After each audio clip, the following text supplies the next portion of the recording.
good to be here with you today and with Deepa Mehta, the celebrated Indian-born Canadian film director who, in spite of some odds, has turned Salman Rushdie's 1980 magical realist epic Midnight's Children into a film. Deepa Mehta was born and schooled in India. She is a graduate of the University of Delhi. She is known around the globe for her meaningful movies. She won a Genie for the Elements trilogy, Fire, Earth, and Water, which was what we talked about last time she visited Vancouver, and I'm welcoming you back with pleasure. Nice to be here. I remember the last time I was here, I loved your glasses, and you actually sent them to me in Toronto. Do you remember? Yes, I do. I found a courier, one Jackson Davies, actor from the Beachcombers, That's Constable, right. Constable. Yeah. And he was going to the Toronto Film Fest, and I said, would you take a small package to Deepa Mehta? And he actually did, and you wore them. Do you still have them? Who knows? I don't think I have them, but I wore them religiously for about a couple of years. You see? So thank you very much. Well, you're so welcome. Now, courting controversy, nothing new for the two of you, and Salman Rushdie, obviously. How did you meet him? Where? I met Salman during the screening of my film Water in New York. He was one of the invited guests, and I found out later he was in the audience, and I said, oh my God, there's Salman Rushdie in the audience. He's going to hate the film or something like that. Very dramatic. But no, of course, he loved it. So we became friends, and I asked him for a quote for the poster, which he very willingly and extremely generously gave, and started a correspondence. And 5 years later, we said we must work together and that kind of thing. And when he asked you, what book do you want to do? Which of my books would you like to make a movie I said about? Midnight's Children. It was a purely instinctive reaction. And the minute I said it, I said, oh my God, I've just chosen or said that I want to do the most difficult, the most iconic of books. And because he said, done. Just like that. And, give me a buck? And give me a dollar? That happened later. Once we got into the options, David Hamilton, who's the producer of the film. And who is your life partner? Who's my life partner and is also a friend of Salman's. And we were trying to get the money together, and we needed an option of the book. And usually options of books like Midnight's Children go for a huge amount. And Salman turned around and he said, don't worry about it. You can have it for a dollar.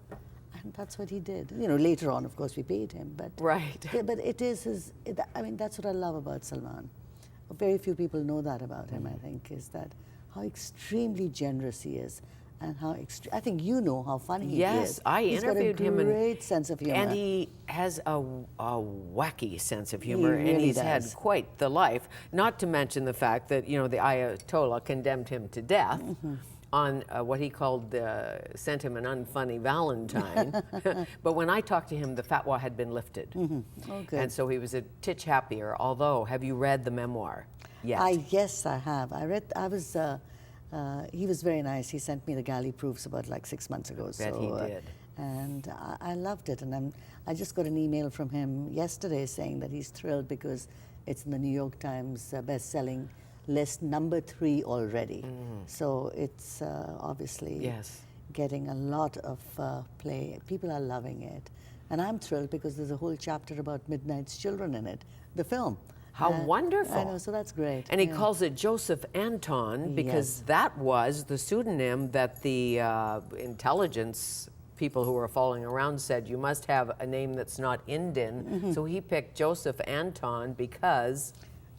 Joseph, because I think Joseph Conrad? and Anton because of Chekhov. Of Chekhov. His 2 favorite authors. So it's very great. clever. Yeah. I've seen him in all the major shows. And it's so Oh, you incredible. have? Okay, yeah. He said that, again, on a really nice note from him saying, I was on NBC today, but I did talk about Midnight's Children, the film. He's such a supporter of the film. It's amazing having that family. Yes, and you said at some point in some interview you did that the book reminded you of your mother, your grandmother. You could smell India. It reminded you of your aunts. It was so powerful. Absolutely, and it reminded me of some crazy uncles, Jaw. Yes, and it's you read Midnight's Children, and the film too it does take you to a journey of post-colonial India from 1947 to 1977, and it's filled with characters that are Indian but are so familiar to anybody. Whether you be in Timbuktu or in in Outer Mongolia, the human qualities and the foibles. And there were times, Fanny, that we were shooting it, and I would say, my God, this feels like something out of Jane Austen, Sense and Sensibility. The three sisters sitting down, and the mother and the father, and the interactions, the bright sister, the fat sister, the beautiful sister, all that had, it was a whimsical quality which I loved. It was all there. So the plot is?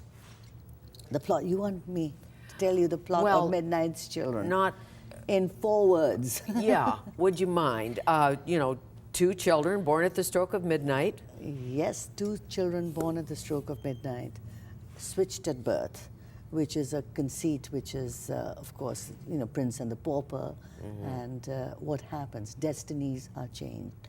And we follow the one who is Salim Sinai. And Salim's life story is tragic, romantic, filled with foibles. He's handcuffed to history, or thinks he's handcuffed to history. And his conceit is, of course, that whatever happens to him, or in some form or the other, whatever he does, instigates an equal reaction in India. It's not really confusing, but it is the history of one man, and the larger canvas is India. Yes, on August 15th, 1947. Born at the stroke of midnight. The moment India gained its independence from the British, yes, a young man is born and is handcuffed, quote unquote, to history. And a nurse. Can I tell this? Or Yes, no, should we please wait? Do. Should we? I don't know. No, tell. It's nice. Well, yes, because the nurse, it's her own private protest in a sense. Because private revolution. Private revolution. One of the babies is very poor, and from a very poor family, one from a very wealthy family, and she switches them. So the poor baby goes to the wealthy family, and the wealthy baby goes to the poor family. Right on, yeah. And on we go. And thereby hangs the tale. For sure. How did you set it up initially? Did you call the head of Sri Lanka or India or the head of the film commission? How do you begin a film that could be protested, because you know all about that? There's nothing in Midnight's Children. The book has never been protested against. There's nothing controversial about it. For people who know literature, and it is the Booker of the Booker. It's won many awards. It's never been banned in India. It is sold freely all over India. So there was no controversy about it. Okay, at all? At all, none at all. Once we had the script, we said, we went to India, we looked at locations, we looked at actors, and we found some fabulous actors that we wanted to use in the film. But we had real problems with locations. The film is set in the 30s and the 40s and the 50s and the 60s and the 70s. And that era of India, just doesn't exist in present-day India. You look at the skyline of Bombay, for example, it looks like Manhattan, Delhi with the flyovers, feels like LA. It would have been impossible to shoot period India in contemporary India. Okay. It would have cost us a fortune to recreate it.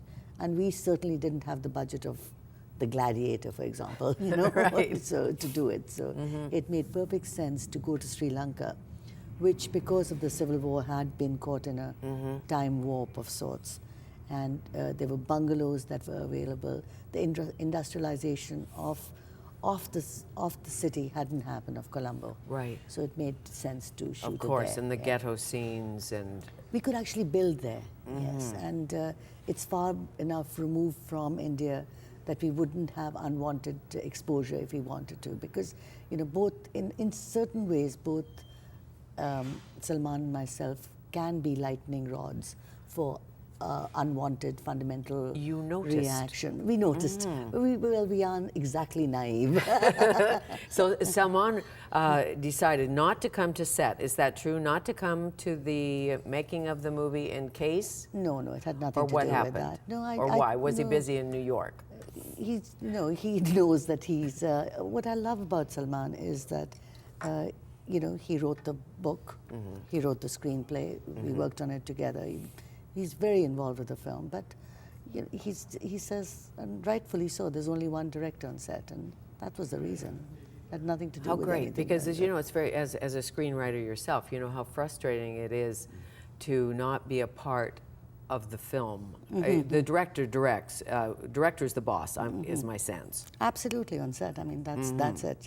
And you wrote the book and you're thinking, that isn't right. It's just not right. When he saw the movie first time, what did he think? What did you think? The two of you were together, I'm assuming? Yes, he saw it in Toronto. He came to Toronto to see it, and I was sitting behind him. I didn't want to sit next to him or in front of him because I was really nervous.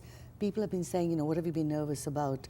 The reaction, and I got over my nerves the minute Salman saw the film, which was, he finished seeing it and there was like dead silence, and I realized he was quietly crying.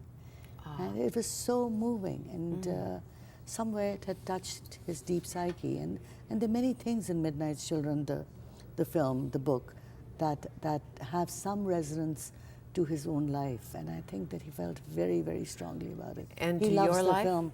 No, not to my life, really. But to his life, what do you think it was? I think his, this is conjecture, but I feel that what he has said himself about the book is that he felt that, I think he said that his father did not speak to him for 2 years after having read the book. And, who knows? Who knows?